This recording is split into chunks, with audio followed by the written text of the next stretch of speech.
Hello and very welcome. On behalf of the network of pan-European radio stations, EURANET, and on this very special occasion of the launching of the brand new website that will connect university campus radio stations from all over the block, I would like to welcome you all here today to discuss the first ever interactive debate on youth employment right here in the European Parliament in Brussels. And as this new website will be managed by youth and directed to youth, and considering that getting a job is one of the biggest priorities for young people, we decided to tackle the topic of youth unemployment today in these times of austerity. So in order to do that, we are delighted and honoured to have the EU's top chief for employment and social affairs here with us today, Commissioner László Andor. Thank you very much for coming along here today. Over the next 30 minutes or so, we will hear some insights from our special guest through a questions and answers panel here on the round table. I would also like to welcome our studio audience, who are here from all around the European Union. We look forward to hearing your comments, your opinions, your testimonials, and of course, your questions. And for those of you who couldn't join us here in Brussels today, you can follow us on Facebook or on our website, connect.euranet.eu, and leave your comments obviously there. So let's start with Commissioner László Andor. To give you a bit of background, he's a Hungarian economist, a holder of a PhD in economics, and since the 10th of February 2010, he has had the position of Commissioner for Employment, Social Affairs and Inclusion. He has a 5-year mandate as EU's Chief of Employment and is involved in many areas like fighting poverty, guaranteeing a faster and more effective use of EU funds, boosting social dialogue and improving conditions in the workplace. But also on his mandate is a big priority for him, and that's dealing with the critical situation of youth unemployment. So he's an idyllic guest to have here today to join in this interactive debate. So, Mr. Andor, the floor is yours if you'd like to share some inspiring words with us. Well, good afternoon. Thanks very much for the opportunity to be with you this afternoon and speak about these extremely serious topics. Because the crisis of the last 3 years made a very severe impact on society in Europe, but especially the young people. If I need to describe why this crisis was so tough, the rise of youth unemployment is probably the figure which is relevant to cite. Now we have on average 25% of the age group, those under 25, who are not at school or in employment, and this is significantly higher than before the crisis. The rise of youth unemployment was sharper than average unemployment across all age groups. So this is a signal that we need to do a lot more to provide jobs, and especially the first job, the first employment experience for the young people. We practically need to change the model, the practices of employment within the EU, and especially in the countries where youth unemployment is excessively high, more than 1/3 of the age group. There are about 6 countries like that: the Baltic states, Slovakia, now Greece and Ireland is slipping into this group, and you probably know that Spain has the highest youth unemployment rate with about 40%, which is really dramatic. Now, these are the extremes. The good news is that there are some countries on the other end where the youth unemployment is relatively low, and there are definitely some practices, some experience from which we can learn. These good performers are Germany, Austria, the Netherlands, where education training has performed much better, and also the employment services have been more successful in keeping the young people in employment and bringing them to jobs. So this is the general landscape. It's really a lot of concern about how many young people are out of job, and also for those who are in job, what are the conditions of employment. We need to improve both the number of young people in jobs, but also the employment conditions of those who already found a job. Well, joining us here as well on the panel this morning are students from the campus radios from all over the European Union. So I'll just present them. Here on the left is Sasha from Bonn in Germany. He's been highly involved with Bonn Campus Radio 96.8 for over 6 months, and he's a technical journalism student. So he has a question for you in just a minute. I'm just going to present from the Universidad de Salamanca in Spain, Guillermo, or William in English, as you like to call yourself too. Yes, thanks. Guillermo is studying media and communication at the University of Salamanca, but he's been actually collaborating with a EURANET radio station, Punto Radio, for the last few years. So he'll be asking you a question, hopefully, if we have time in the next few minutes as well. Now we have Andre from UBB Radio Romania. He's a journalism student and a keen photographer. He's been involved with the UBB Radio for just a month, but you like it so far? Yes, it's very good. And our fourth guest here is Matus from, I'm not even going to dare pronounce your second name. How do you pronounce it? Włodarczyk. Włodarczyk. Okay, it's not so bad. 21 years old from Warsaw, living, as you say, in the wonderful capital of Poland. He's a journalism student and looking forward to asking his question as well. But first of all, let's start with Sasha from Bonn. What would you like to ask the Commissioner? All right. Thank you for the first opening question. Dear Commissioner, young people have to be very flexible today. Many of them are in an unstable situation, going from one short-term employment to another. Caught in this situation, they cannot make up future plans. And so my question to you is, how can companies be motivated to offer more long-term employments to young people? Well, indeed, the type of contracts that have been offered to the young people, and not just in the last couple of years, but in the last decade, have not been the best. There has been a tendency, and this is a tendency which we do not only need to understand, but also reverse. There was a tendency to provide more fixed-term contracts to young people, and it was increasingly difficult in the recent period to have a permanent contract if you are young. And then it pushes up the opportunity of the first permanent contract to the age of 30 or beyond. And why is this a problem? To some extent, flexibility is a good thing. But on the other hand, the problem is that if you don't have a certainty of your employment, you don't have a permanent income, you don't feel material stability, you start your family later, and this is bad not just for starting families, but also having social security in the long run. So there's a lot of negative outcome out of this. What the Commission has put forward already last year, and we are now actively advocating it, a different type of contract, which is the single open-ended contract, which starts with a general contract comparable with the level of protection in case of fixed-term contracts, but the point is that without interruption you would gradually develop this employment contract into the level of protection of the permanent contracts. And the point is to eliminate the interruption which the young people very often experience, and I would add very often experience unnecessarily. And this would, of course, provide the employers with a certain test period. The test period, I think, is justified because they need to test whether the person is really the right one for the particular job. But if that turns out to be the case, without interruption, they could go forward and continue with a more permanent contract. We are advocating this solution across practically all member states, but especially in countries where the young people have been pushed to fixed-term contracts excessively. Mm-hmm. Okay, thank you very much for that question. Now, Commissioner Andor, earlier you said that Spain was in fact the country with the highest rate of youth unemployment. So we have here from Salamanca our aspiring journalist, Guillermo, who would like to ask you a question about that. Yeah, first of all, I want to thank you, everybody, for being here, the opportunity, which means being here in my name, the name of my university, and also the radio station.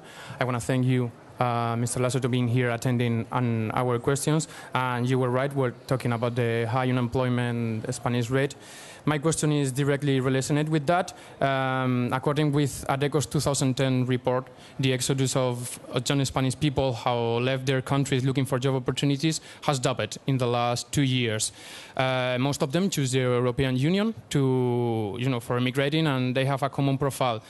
we are young people between 25 and 35 years old and with high level of studies. In fact, the highest level of studies ever had in Spain. We think that the best option for us, for Spain, would be to substitute this void by bringing new young immigrants to fill it. So, and this is a question, what should the Spanish market offer to the European high-qualified youngsters to make itself attractive for themselves? Thanks. Well, Spain is a country with a very high level of inward but also outward mobility. Yeah. So it's not only that people from Spain, especially young people, look for jobs in other countries, but Spain also attracts a lot of people, and not only from Europe and Eastern Europe included, Romania, which recently joined the EU, but Latin America and other countries find Spain as an attractive point.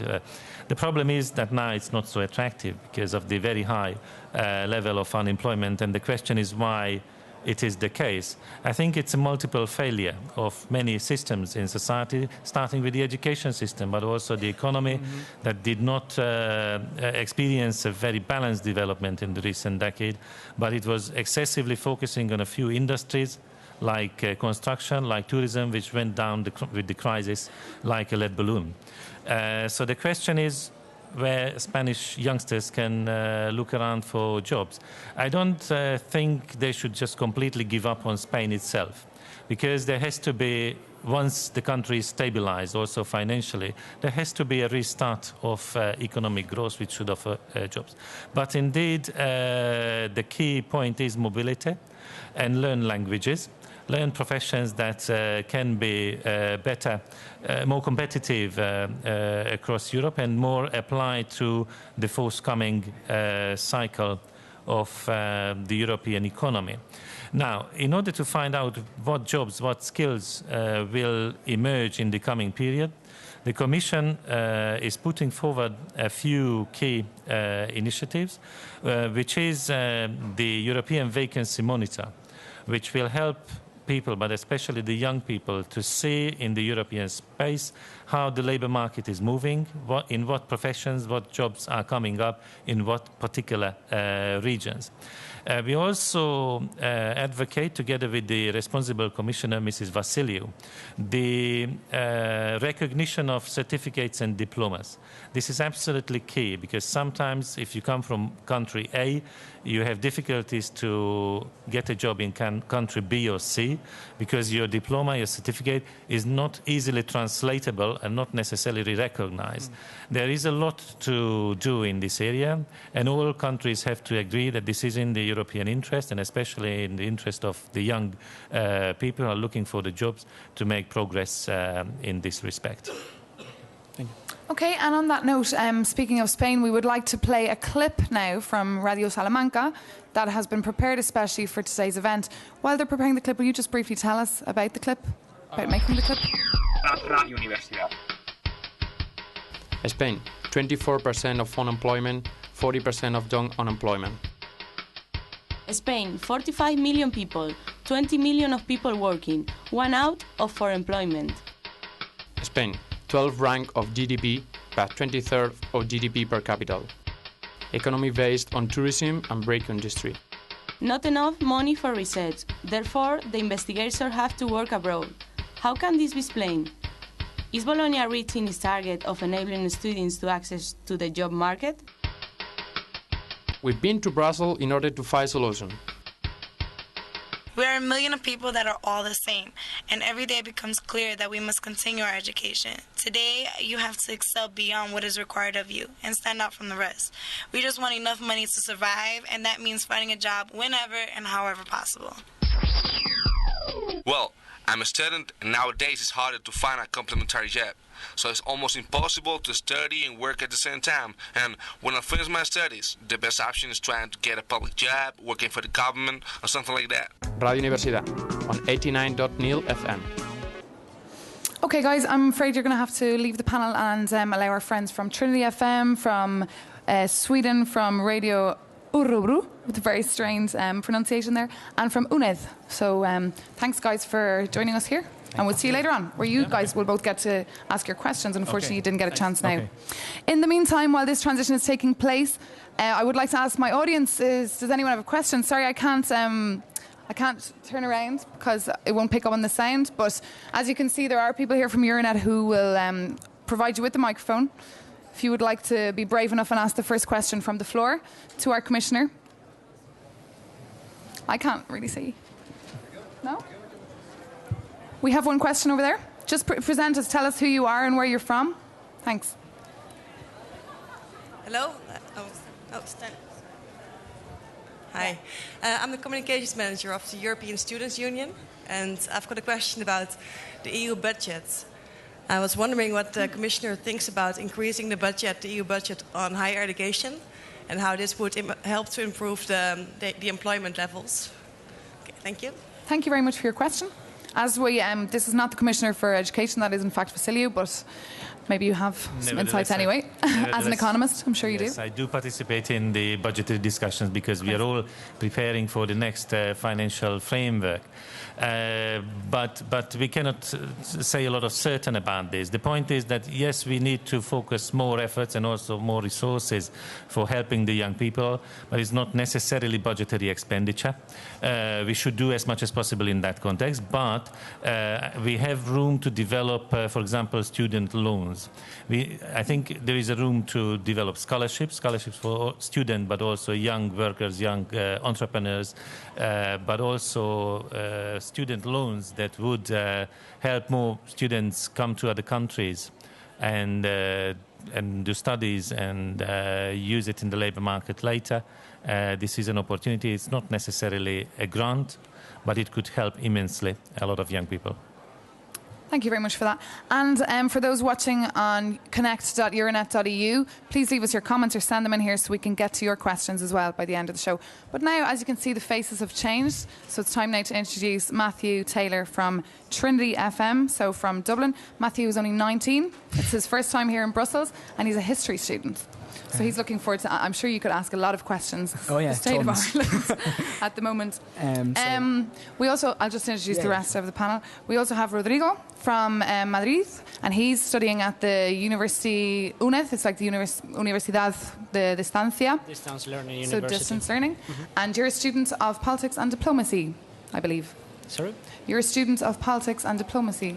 Politics and democracy. Oh, and democracy. Right. Okay. So thanks for coming as well. And we have Martin from Sweden, who's actually German, but an expert now on Scandinavia because he's studying their media. So he has a question prepared for you as well. So, Matthew, if you'd like to start. Yep. Firstly, hello, Commissioner. Thank you very much for coming. Of course, Ireland is a country which is suffering particularly badly at the moment in the financial crisis. And a recent study said that there is 36.4% unemployment for under 25s. So do you think that the currently high level of youth unemployment, not just in Ireland but in Europe as a whole, is a result of the economic crisis in particular, or is it part of a systematic problem? We have both. The point is that even before the crisis, which started in most of the European countries in 2008, there was too high unemployment in the European Union.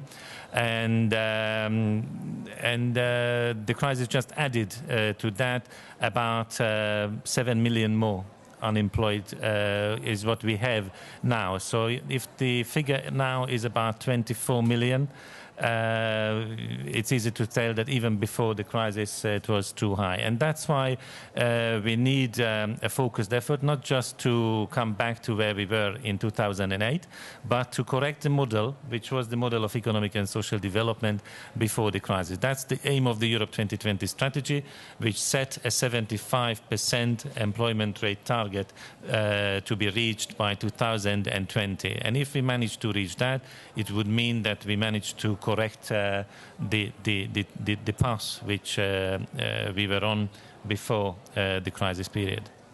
Thank you. Thank you very much for that. Now, Rodrigo, if you have your question. Yes, thank you.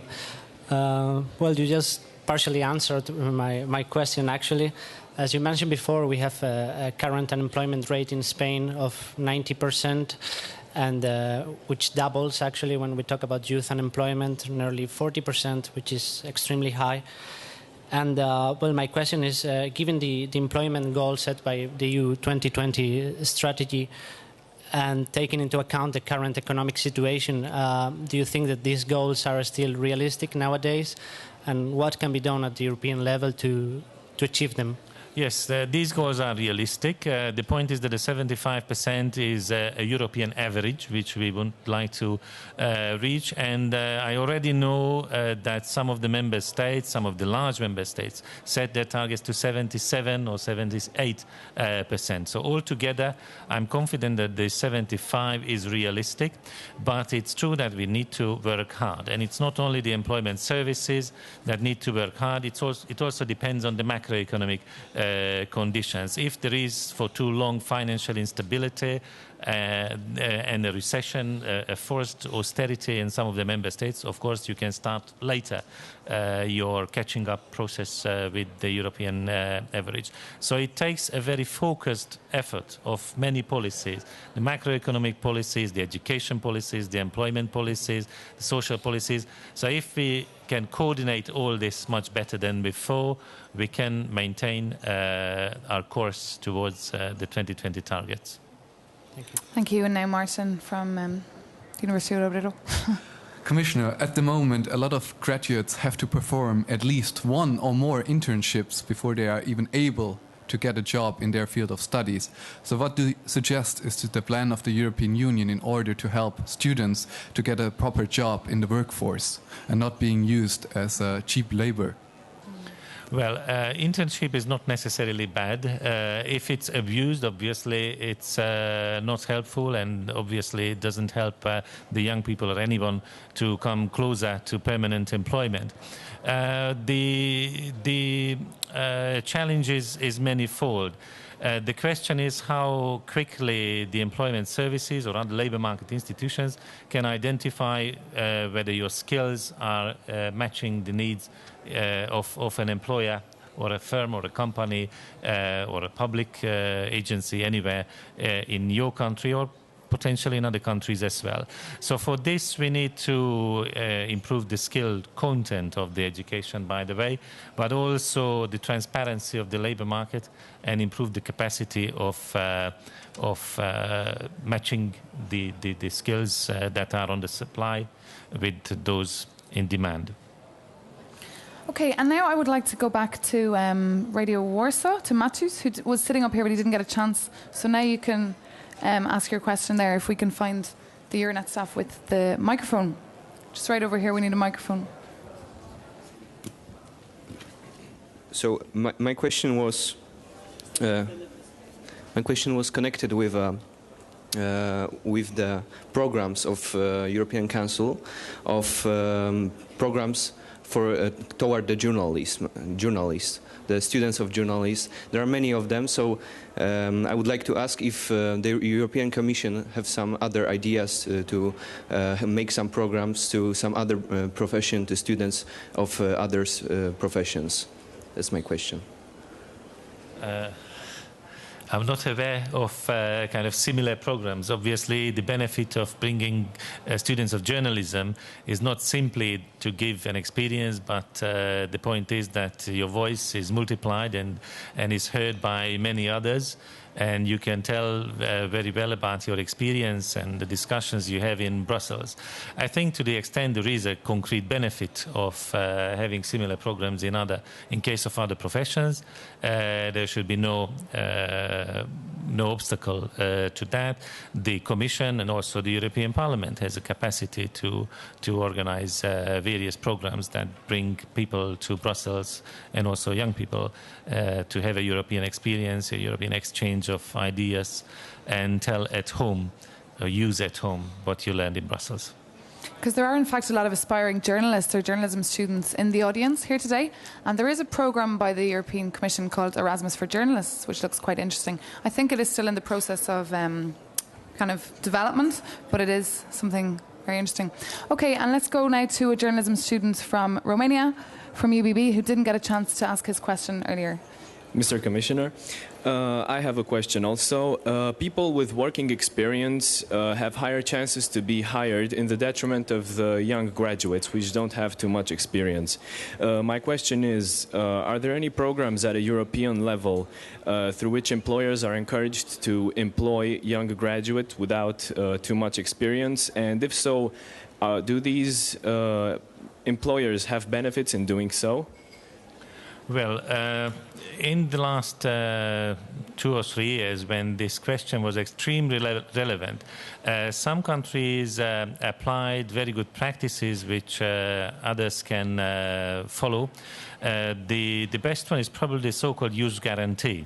That if after a couple of months someone after leaving university or college doesn't find a job, the state guarantees a place in higher education in order to spend time usefully and perhaps to start the next search with more success than in the previous case. It may be the fault of the content of the previous education, but it may just be the fault of the actual state of the labor market, that someone doesn't find a job immediately or within 5 or 6 months. In that case, I think it's justified to intervene by public authorities and provide an opportunity to continue to study something which perhaps might be more competitive in the next time around. But also the apprenticeships and the traineeship opportunities have been enhanced in the recent period. I think we learned a lot, and if we have some good examples in the recent period, they will certainly help when the recovery comes and the pressure will be less on young people than now. Thank you very much for that. And what is your principal objective as the Commissioner? You've got 4 more years left of this mandate. What would be your dream, for example, for young people? Well, I have less than 4 years left in this office. The point is that at half-time of the Europe 2020 strategy, which will be towards the end of the mandate of the Barroso II Commission, we have to see results. We have to see the decline of unemployment very steadily. We have to see very clearly the rise of the employment rate in a more balanced way than now. The question is not simply to anticipate improving statistics on average. The point is that all member states should come into the phase of the prosperity, and now the situation is not yet that. There are some countries which not only are out of the recovery zone, but still experience recession and rising unemployment. Despite, on averages, the European picture is already improving. So we need a more balanced and a more dynamic recovery also in terms of jobs, and to see results towards the end of this Commission. Okay. We have 2 minutes left. If anyone would like to ask a question again from the audience.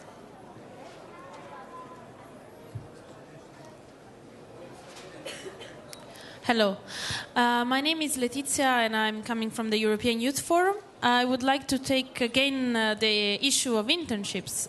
We have no statistics and no idea of how many young people are in internships at the moment, but we do know from life experience that many of them are unpaid, or many of them are captured in the loop of internships.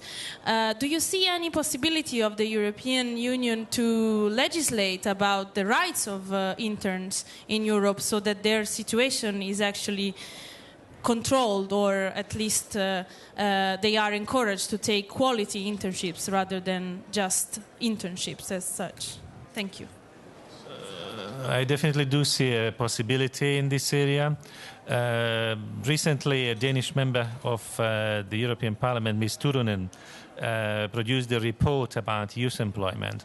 And this is full of interesting analysis and also suggestions. And the Commission is now looking at this and see what can be put forward and implemented in the coming period, especially in order to avoid bad experience and in order to avoid the abuse of internships or apprenticeships. So we have to improve the conditions for that. We have to work very close with the member states in order to achieve results here.